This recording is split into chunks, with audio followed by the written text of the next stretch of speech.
Hi guys, स्वागत आहे तुमचं मयुरीज किचन मध्ये। आज मी बनवत आहे कढाई पनीर। कढाई पनीर बनवण्यासाठी मी एक मसाला रेडी करणार आहे।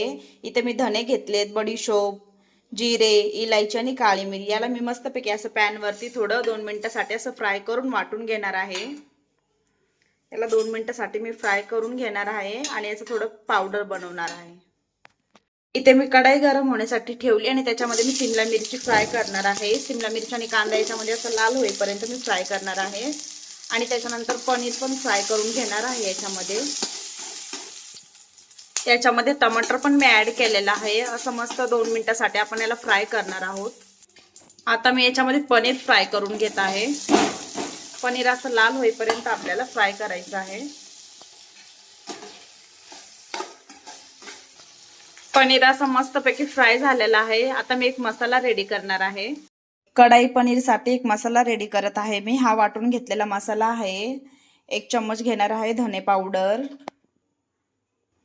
1 चम्मच लाल काश्मीरी मिरची पावडर घेणार आहे, अर्धा चम्मच हळद याच्यात ऍड करत आहे मी, 1 चम्मच लाल मिरची पावडर, अर्धा चम्मच मी अद्रक लसूणचा पेस्ट पण याच्यात ऍड करत आहे, 1 चम्मच मी याच्यात मीठ पण ऍड करत आहे। काश्मीरी लाल मिरची पावडरने खूप छान रंग येईल, तर तुम्ही पण नक्की तिला ऍड करा। 1 चम्मच मी घेतला आहे गरम मसाला आणि इथं लास्ट मी घेते कस्तुरी मेथी। याच्यामध्ये मी थोडंसं पाणी ऍड करणार आहे आणि याला मस्त असं मिक्स करून घेणार आहे। हिचा पेस्ट मी तयार करत आहे। कढाई ठेवली गरम होण्यासाठी, 1 चम्मच त्याच्यामध्ये मी जिरे ऍड करत आहे आणि एक तेजपत्ता पण मी त्याच्यात ऍड करत आहे। आता मी याच्यामध्ये ऍड करणार आहे कांद्याची पेस्ट। इथे मी 2 कांदे घेतले, त्याची पेस्ट मी बनवला आहे। आता याला मी मस्तपैकी असं फ्राय होऊन देणार आहे। मसाला असा मस्तपैकी आपला फ्राय झालेला आहे। आता मी त्याच्यामध्ये ऍड करणार आहे काजूची पेस्ट। मी 10-12 काजू घेतलेत आणि त्याची मस्तपैकी अशी पेस्ट करून घेतली थोडंसं पाणी टाकून। आता याला मी 2 मिनिटं असं फ्राय करून घेणार आहे। काजू मस्त फ्राय झाला तर अमूलची मी फ्रेश क्रीम याच्यात ऍड करत आहे 2 चम्मच। तुम्ही मलाई सुद्धा यूज करू शकतात। मस्त असं आपलं मिश्रण रेडी आहे। आता मी याच्यात 3-4 मिरच्या घेतल्यात हिरव्या, त्या ऍड करत आहे।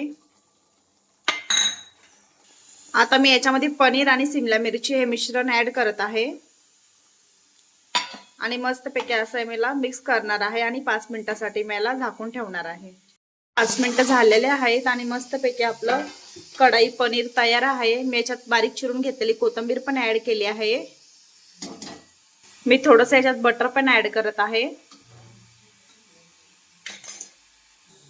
कढाई पनीरची रेसिपी आवडल्यास नक्की लाईक करा आणि आमच्या YouTube चॅनलला सबस्क्राईब करा। थँक्यू।